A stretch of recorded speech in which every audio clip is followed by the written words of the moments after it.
नमस्कार मेरे विद्यार्थियों। एक नई आशा के साथ और एक नई उम्मीद के साथ मैं आपकी हिंदी विषय की हिंदी अध्यापिका आपका हिंदी की एक कक्षा में हार्दिक स्वागत करती हूँ। विद्यार्थियों, आज हम कक्षा 6वीं में विषय हिंदी में एक पाठ पढ़ने वाले हैं, लेकिन इससे पहले आपको मेरे कुछ सवालों का जवाब देना है। डरो नहीं, मैं बहुत आसान और सरल सवाल पूछने वाली हूँ। जब भी हम कोई अच्छा कार्य करते हैं या खेल में प्रथम आते हैं तो विद्यालय की ओर से हमें क्या दिया जाता है? पुरस्कार। हाँ बच्चों, क्या दिया जाता है? पुरस्कार। और साथ साथ में प्रमाण पत्र, सर्टिफिकेट भी दिया जाता है।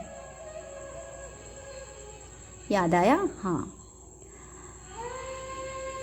एक छोटी सी बात मैं आपको बताना चाहूँगी। पाकिस्तान की 14 साल की मलाला यूसुफजाई, जिसने शिक्षा के लिए कार्य किया है, मलाला यूसुफजाई को नोबेल पुरस्कार से सम्मानित किया गया है।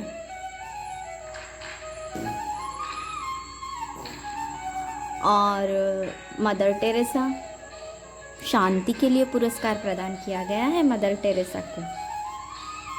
रविंद्रनाथ टैगोर, उन्हें साहित्य के लिए पुरस्कार प्रदान किया गया है, अर्थात गीतांजलि लिखने के लिए। खेल के लिए द्रोणाचार्य पुरस्कार दिए जाते हैं। ऐसे ही अनेक पुरस्कार दिए जाते हैं। आइए इसी तरह के एक पाठ का आज हम अध्ययन करेंगे। उस पाठ का शीर्षक है पुरस्कार। पुरस्कार इस पाठ में एक सच्चे ईमानदार बालक की कहानी बताई गई है। उस बालक का नाम है सत्यपाल। पाठ की ओर बढ़ते हैं। रामनगर एक सुंदर शहर था। वह चारों तरफ से पहाड़ियों से घिरा था। एक शहर है जो कि बहुत ही सुंदर है और उसका नाम है रामनगर। और रामनगर जो है चारों ओर हरी भरी पहाड़ियों से घिरा हुआ है। रामनगर में बालक बालिकाओं के 10 विद्यालय हैं और ये 10 विद्यालय आपस में मिलकर अनेक कार्य करते हैं।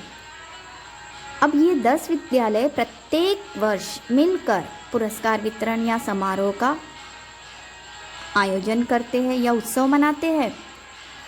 इस उत्सव में सभी 10 विद्यालय मिलकर भाग लेते हैं और कार्य करते हैं।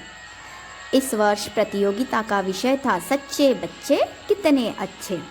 आज उसी प्रतियोगिता का परिणाम सुनाया जा रहा था और जो बालक या बालिकाएं सर्वाधिक अंक प्राप्त करते हैं उन्हें पुरस्कार भी दिया जाने वाला था।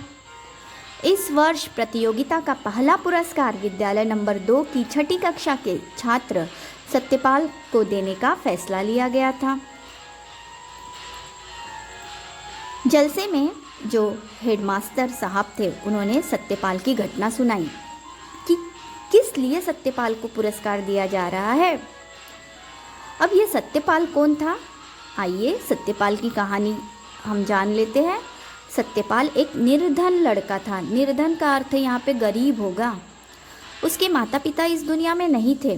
घर में एक छोटी बहन और बूढ़ी दादी थी। सत्यपाल कमाने वाला एक ही अपने घर में व्यक्ति था।